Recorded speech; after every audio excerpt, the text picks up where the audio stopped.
वो सब लोग उस आदमी की बात को इग्नोर करके बिल्डिंग के अंदर चले जाते हैं।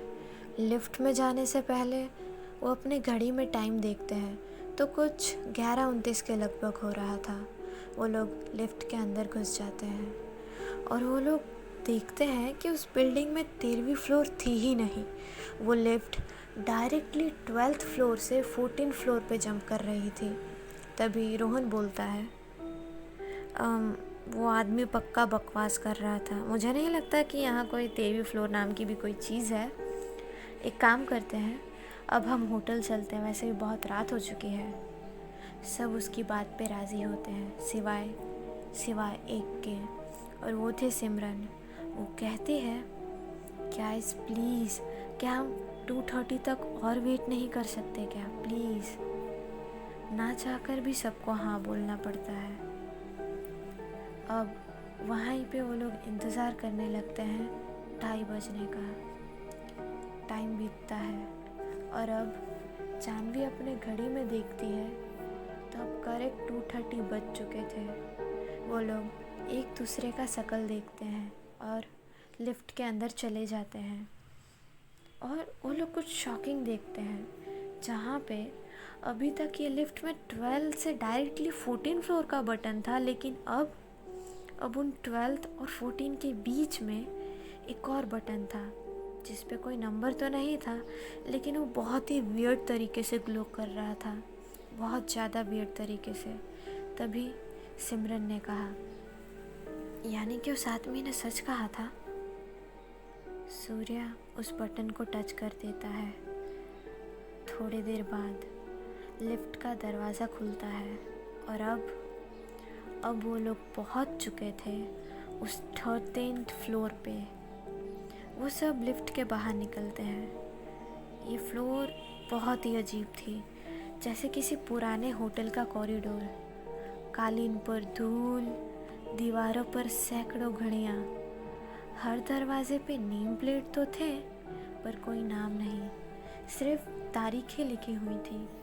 वो लोग आगे बढ़े। एक कमरे का दरवाज़ा खुला था तो सब उस कमरे के अंदर जाते हैं और वो लोग जैसे ही उस कमरे में घुसते हैं वो सब कुछ बहुत अजीब देखते हैं। उन्होंने खुद को एक मिरर में देखा। अजीब बात ये नहीं थी, पर अजीब ये थी कि जो वो अपनी रिफ्लेक्शन उस मिरर में देख रहे थे वो उनकी जैसी तो थी पर उनकी नहीं। उन परछाइयों की मुस्कान बहुत ज़्यादा लंबी थी, उनकी पलकें भी नहीं झपक रही थी। ऐसा लग रहा था मानो वो परछाइयाँ एक टक उन चारों को देखे जा रही हों बिना पलके झपकाए। वो चारों बहुत डर जाते हैं। तभी सूर्या अपनी धीमी सी आवाज़ में सबको कहता है, आई थिंक हमें यहाँ से वापस जाना चाहिए, वरना हमारे लिए खतरा हो सकता है। सब उस रूम से बाहर निकलते हैं और लिफ्ट की ओर दौड़ते हैं, पर शायद अब बहुत देर हो चुकी थी। अब उस फ्लोर से लिफ्ट गायब थी और ना ही कोई सीढ़ियाँ थी। उन्हें इतना तो रियलाइज़ हो चुका था कि उन्होंने यहाँ आकर अपनी ज़िंदगी की सबसे बड़ी गलती की थी। जानवी बोलती है, काश हम उस आदमी की बात मान लेते तो आज हमारे साथ ऐसा नहीं होता। रोहन कहता है, अब जो होना था हो चुका, अब यहाँ से बाहर निकलने के लिए रास्ता खोजते हैं। सिमरन कहती है, हाँ एक काम करते हैं, हम अलग अलग हो जाते हैं। सब उसकी बात से राज़ी होते हैं। सूर्या और रोहन अलग दिशा में जाते हैं और सिमरन और जानवी अलग। सबको लग रहा था कि वो लोग वहाँ से बाहर निकल जाएंगे, पर उन्हें क्या पता था कि कुछ बहुत भयानक उनका इंतज़ार कर रहा था। सिमरन और जानवी एक कमरे में जाते हैं। तभी सिमरन की नज़र एक बहुत पुरानी डायरी पर पड़ती है, जिसके पहले पन्ने पर बना था एक टूटा हुआ रेत कड़ी। और वहाँ कुछ संस्कृत में लिखा था। वो था काल ही मुक्ति है। उसने पन्ना पलटा। वो डायरी बता रही थी एक टाइम कल्ट के बारे में, जिन्हें कहते थे कालपंथ, जो समय को भगवान मानते थे। उन लोगों ने ही इस 13वीं मंजिल को बनाया था। और उस डायरी के आखिरी पन्ने पर एक बहुत बड़ा सा मिरर बना था। सिमरन को ये बात बहुत अजीब लगती है। अब उन सब के साथ कुछ बहुत अजीब अजीब घटनाएं घटने लगती हैं। रोहन, जो कि एक कमरे में फंस चुका था, वो अपना बचपन बार बार जिए जा रहा था। ऐसा लग रहा था कि वो एक टाइम लूप में फंस चुका है। सूर्या, जो बाहर का रास्ता ढूंढ रहा था, तभी उसके कंधे पर किसी ने हाथ रखा। सूर्या डर जाता है। वो डरते डरते पीछे मुड़ता है तो वहाँ पे एक औरत खड़ी होती है। वो थोड़ा मुस्कुराती है और उसे धीमी सी आवाज़ में बोलती है, मेरे साथ चलो, मैं तुम्हें इस दुनिया के दर्द से मुक्त कर दूंगी। सूर्या मानो उसकी बातों से हिप्नोटाइज सा हो गया हो। और अब सिर्फ बचे थे सिमरन और जानवी। अब वो लोग पहुंचते हैं एक बड़े से हॉल में, जिसके चारों तरफ घड़ियां ही घड़ियां लगी हुई थी। उन दोनों की नज़र सामने पड़ती है।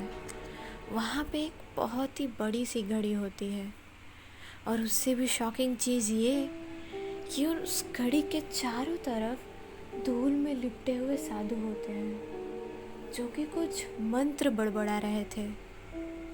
तभी वहाँ पे शांति सी छा जाती है।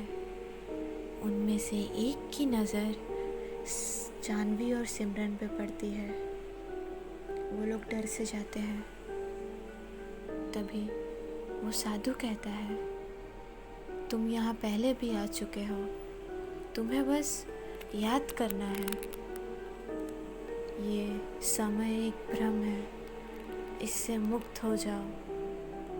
सिमरन और जानवी एक दूसरे को देखते हैं, और अब सिमरन को थोड़ा बहुत रियलाइज़ हो जाता है कि ये सब उनकी अतीत और भावनाओं से बना है। तभी सिमरन जानवी को धीरे से उसकी घड़ी निकालने को बोलती है। जानवी बिना कुछ कहे अपनी घड़ी सिमरन को दे देती है। सिमरन उसकी घड़ी अपने हाथ में लेती है और उस बड़े से घड़ी के बीच में फेंक देती है।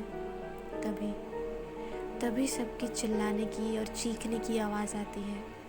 वो चिल्लाने की आवाज़ बहुत खौफनाक थी। सिमरन की नज़र पास ही पड़े एक मिरर में पड़ती है। वो मिरर सेम उसी मिरर की तरह था जो उस डायरी के आखिरी पन्ने पर बना था। सिमरन जानवी का हाथ पकड़ती है और उस मिरर की ओर दौड़ पड़ती है। वहाँ पे अंधेरा सा छा जाता है, काला घना अंधेरा, कुछ नहीं दिख रहा था। थोड़ी देर बाद उन दोनों की आँख खुलती है और वो दोनों खुद को एक हॉस्पिटल में पाते हैं। स्टाफ से पूछने से पता चला कि कल रात वो लोग लॉबी में बेहोश पड़े मिले थे। उन्होंने सूर्या और रोहन के बारे में पूछा, पर स्टाफ उन दोनों को एक अजीब सी नज़रों से देखता है और कहता है, सूर्या और रोहन, ये दोनों कौन हैं? सिमरन कहती है, हाँ, हमारे दोस्त जो इस होटल में आए थे हमारे साथ। तभी स्टाफ बोलता है, आपके साथ? पर आप दोनों तो अकेली आई थी यहाँ पे। ये सुनते ही मानो उन दोनों के पैरों से ज़मीन खिसक जाती है। सूर्या और रोहन का कोई रिकॉर्ड नहीं था। ऐसा लग रहा था कि रोहन और सूर्या कभी इस दुनिया में एग्जिस्ट ही ना करते हों। सिमरन और जानवी को नहीं पता कि सूर्या और रोहन के साथ अब क्या हुआ, वो कहाँ है। और उस दिन के बाद से सिमरन और जानवी ने कभी भी एक दूसरे से बात नहीं की। लेकिन अब उनकी ज़िंदगी पहले जैसी नहीं रहती। उनके साथ हमेशा कुछ ना कुछ अजीब होते रहता। जैसे हर रात को 2:30 बजे उनका अलार्म अपने आप बजने लगता। और कभी कभी जब सिमरन खुद को दर्पण में देखती है तो वो मुस्कुराहट उसकी नहीं होती। कहते हैं एक बार जो उस 13वीं मंजिल पर चला जाता है वो हमेशा के लिए वहाँ ही का हो जाता है। सिमरन और जानवी अब बाहर है, या शायद उन्हें ऐसा लगता है। रोहन और सूर्या आखिर कहाँ गए वो दोनों? अब भी हर साल किसी ना किसी को उस मंजिल का बुलावा आता है।